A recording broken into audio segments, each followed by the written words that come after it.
Good morning. Welcome to your Monday morning message. I'm Jessie Badak-Hubert from the Center for Social Concerns, enjoying a really beautiful springtime but chilly day in Perry Square. And Sunday's readings from this week are really perfect for what's going on around the community and on campus this week.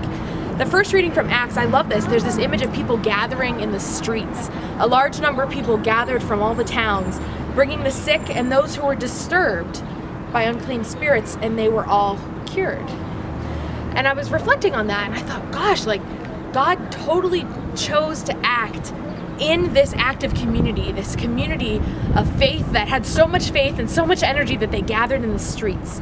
And there were many signs and wonders because the community believed that those signs and wonders would happen. We have the chance to be a sign tonight. We have the chance to let God work wonders through us at Take Back the Night, the annual march and vigil against sexual rape and assault. This annual event is to stand up against violence in our community, to say that people shouldn't have to be afraid of walking in the dark at night alone, that we should live in a community where nobody lives in fear of rape or sexual assault or sexual violence of any kind. We're working in partnership with a lot of organizations in the community and across campus to have a movement in the streets and to be able to be a sign. And 15 student groups across campus made signs. They made physical signs that they're going to march with in the streets.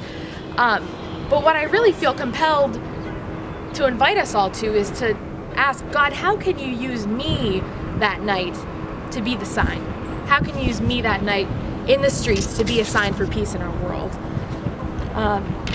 In the gospel, the disciples gathered, and when we hear them gather for the first time, they were gathered cooped up inside behind locked doors because they were afraid. And that's a really natural human reaction. There are scary, awful things that happen in our world and we're afraid. But Jesus meets us in those fears, and doesn't just meet us there, he meets us there and offers us peace. I wonder, don't you wonder where Thomas was? Where was he out grocery shopping? Was he having a good night with his friends? Was he somewhere in fear by himself? I don't know. Jesus maybe could have revealed himself to Thomas separately, but Jesus waited until Thomas was back with the community. Jesus waited till Thomas was back with the community.